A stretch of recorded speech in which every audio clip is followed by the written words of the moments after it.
An Ode to Edgar by Andrew Powell. It started with a poem of Tamerlane, a genius concoction of the twisted brain, guaranteed the seed was lain to ensure the literary scene would never be the same.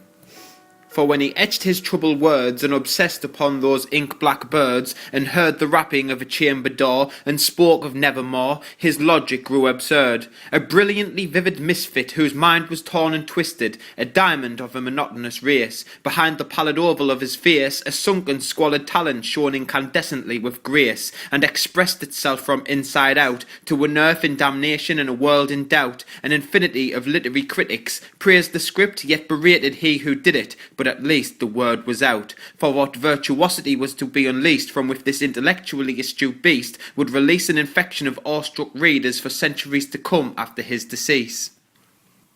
An Orphan of Darkness, 1809.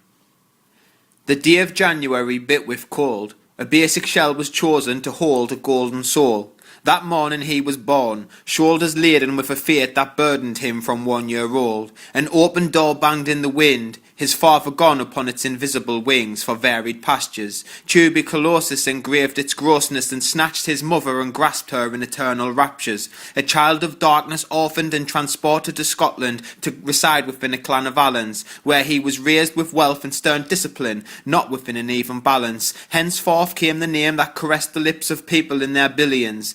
Edgar Allan Poe was formed and honed an artist whose proverbial brush held paints of brilliance. Baptism of repulsion. After the notion to serve his nation invaded, he sought military matriculation, alas, ending in tears. The expert of fears returned home to bear witness to his brother's demise to the addiction of beer. The family death inspired him to transpire his talent as a writer, attempting to live off only his prose. But the American market was slow, and Poe had to endure the humiliation of begging for dough. The award of a prize thrust his talent before important Baltimorean eyes, landing him editorial roles, until the worst was to happen and the start of an alcohol habit soon forced him out on his own. The Virgin, Virginia Clem. With loneliness crushing and lunacy rushing, he pushed ethics aside and married his cousin. She and me a child of 13, he of 26, an incest risk. The world diligently castigated their loving, and with a whiff of fate history was then replayed, and 10 years on her life was taken. Heart close to breaking, a soul filled with hating, produced the macabre he was famed for making.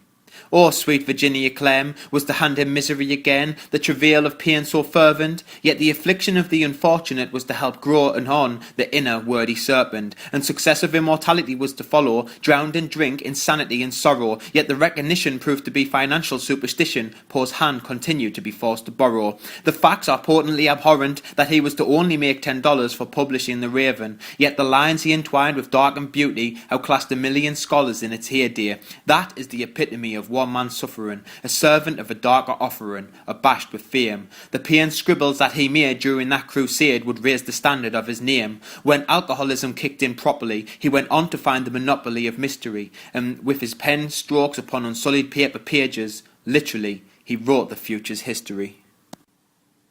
Beginning of the End, Nevermore in Baltimore, 1849. 3 days into October, the formation of his life was over, an era ending as it started.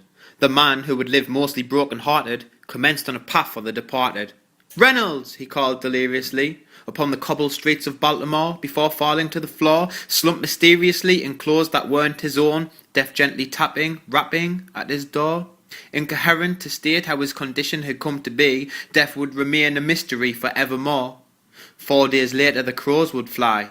God help my troubled soul. Alas, Poe was nevermore.